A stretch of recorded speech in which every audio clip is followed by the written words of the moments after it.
ಕರ್ನಾಟಕ ರಕ್ಷಣಾ ವೇದಿಕೆ ಮಂಡ್ಯ ಜಿಲ್ಲಾಧ್ಯಕ್ಷ ಡಿಎಸ್ ವೇಣು ಅವರ ನೇತೃತ್ವದಲ್ಲಿ ಮಂಡ್ಯ ಜಿಲ್ಲೆಯನ್ನ ಕೂಡಲೇ ಬರಪೀಡಿತ ಜಿಲ್ಲೆ ಎಂದು ಘೋಷಿಸಿ ಜಿಲ್ಲೆಯ ಎಲ್ಲಾ ರೈತರಿಗೆ ಬೆಳೆ ನಷ್ಟ ಪರಿಹಾರ ಘೋಷಿಸುವ ಜೊತೆಗೆ ಉಳಿದಿರುವ ಬೆಳೆಗಳನ್ನು ರಕ್ಷಿಸಲು ನಾಲೆಗಳಿಗೆ ತಕ್ಷಣ ನೀರು ಹರಿಸಬೇಕೆಂದು ಆಗ್ರಹಿಸಿ ಕರವೇ ಕಾರ್ಯಕರ್ತರು ಮಂಡ್ಯ ನಗರದ ಜಿಲ್ಲಾಧಿಕಾರಿಗಳ ಕಚೇರಿ ಎದುರು ಪ್ರತಿಭಟನೆ ನಡೆಸಿದರು.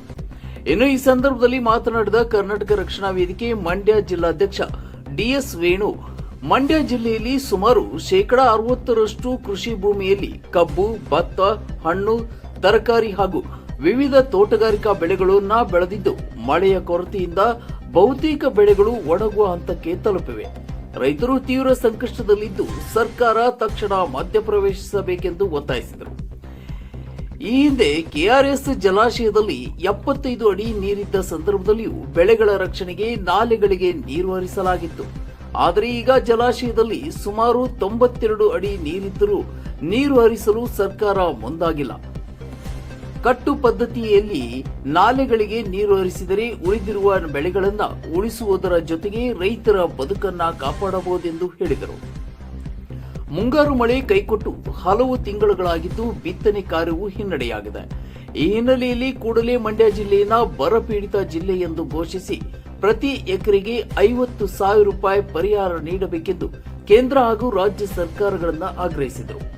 ರಾಜ್ಯ ಸರ್ಕಾರ ತಕ್ಷಣ ಸಭೆ ನಡೆಸಿ ನಾಲೆಗಳಿಗೆ ನೀರು ಹರಿಸುವ ಬಗ್ಗೆ ನಿರ್ಧಾರ ಕೈಗೊಳ್ಳದಿದ್ದರೆ ಕರ್ನಾಟಕ ರಕ್ಷಣಾ ವೇದಿಕೆ ಮುಂದಿನ ದಿನಗಳಲ್ಲಿ ಜನಾಂದೋಲನ ರೂಪಿಸಿ ಕೆಆರ್ಎಸ್ ಅಣೆಕಟ್ಟಿಗೆ ಮುತ್ತಿಗೆ ಹಾಕುವ ಹೋರಾಟ ನಡೆಸಲಿದೆ ಎಂದು ಎಚ್ಚರಿಕೆ ನೀಡಿದರು.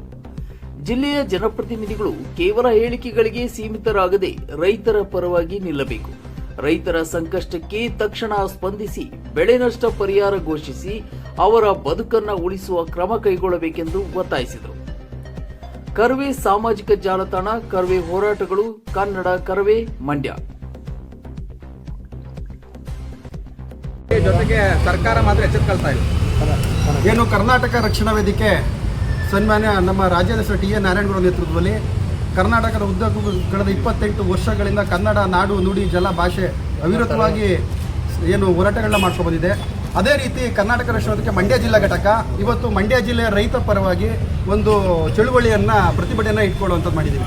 ಇವತ್ತೇನು ಮಂಡ್ಯ ಜಿಲ್ಲೆಯಲ್ಲಿ ನಾವು ನೋಡ್ತಾ ಇದ್ದೀವಿ, ಇಡೀ ಸುಮಾರು 60% ಬೆಳೆಗಳು ಮಂಡ್ಯ ಜಿಲ್ಲೆಯಲ್ಲಿ ಬೆಳೆದು ನಿಂತಿದೆ. ಏನು ಕಬ್ಬು, ಭತ್ತ ಮತ್ತು ವಿವಿಧ ಹಣ್ಣು, ತರಕಾರಿ, ತೋಟಗಾರಿಕೆ ಬೆಳೆಗಳು ಎಲ್ಲ ಇದೆ. ಇವತ್ತೆಲ್ಲ ಸುಮಾರು 60% ಸಂಪೂರ್ಣವಾಗಿ ಒಣಗಿದೆ. ಕಳೆದ ಹಿಂದೆ 75 ಅಡಿ ಇದ್ದಂಥ ಸಂದರ್ಭದಲ್ಲೂ ಬೆಳೆಗಳಿಗೆ ನೀರು ಹರಿಸಿರುವಂಥ ಉದಾಹರಣೆ ಇದೆ.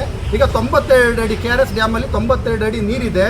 ಒಂದು ಕಠಿಣ ಪದ್ಧತಿಯಲ್ಲಿ ಒಂದು 15 ದಿನಗಳ ನೀರು ಹರಿಸಿದ್ರೆ ಈಗ ಉಳಿದಂಥ ಬೆಳೆಗಳು ಉಳ್ಕೊಳ್ತವೆ, ರೈತನ ಬದುಕು ಉಳಿತದೆ, ರೈತನ ಜೀವನ ಉಳಿತದೆ. ಈಗ ಮುಂಗಾರು ಮಳೆ ಕೈ ಕೊಟ್ಟು 3-4 ತಿಂಗಳಾಯಿತು, ಅವಾಗಲೂ ಬಿತ್ತನೆ ಕಾರ್ಯ ಆಗಿಲ್ಲ, ಅವಾಗಲೂ ಬೆಳೆ ಸಂಕಷ್ಟದಲ್ಲಿ ರೈತ ಸಿಗಾಕೊಂಡಿದ್ದಾನೆ.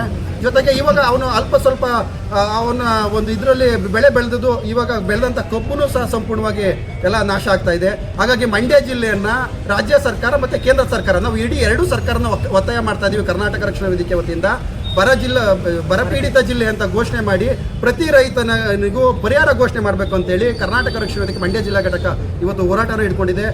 ಕೂಡಲೇ ಏನಾರ ನಾಲೆಗಳಿಗೆ ನೀರನ್ನು ರಾಜ್ಯ ಸರ್ಕಾರ ಇವತ್ತು ಏನು ಸಭೆಗಳನ್ನ ಮಾಡಿ ಕೂಡಲೇ ನಾಲೆಗಳಿಗೆ ನೀರು ಹರಿಸ್ತಿಲ್ಲ ಅಂತಂದರೆ ಕರ್ನಾಟಕ ರಕ್ಷಣಾ ವೇದಿಕೆ ಇವತ್ತು ಒಂದು ಸಾಂಕೇತಿಕವಾಗಿ ಮಂಡ್ಯ ಜಿಲ್ಲಾಧಿಕಾರಿ ಕಚೇರಿ ಮುಂದೆ ಪ್ರತಿಭಟನೆ ಮಾಡ್ತಾ ಇದ್ದೀವಿ. ಮುಂದಿನ ದಿನಗಳಲ್ಲಿ ಜನಾಂದೋಲನ ಮಾಡಿಕೊಂಡು ಮಂಡ್ಯ ಕೆಆರ್ಎಸ್ ಮುತ್ತಿಗೆ ಹಾಕುವಂಥ ಕೆಲಸವನ್ನು ಕರ್ನಾಟಕ ರಕ್ಷಣಾ ವೇದಿಕೆ ಮಾಡ್ತದೆ.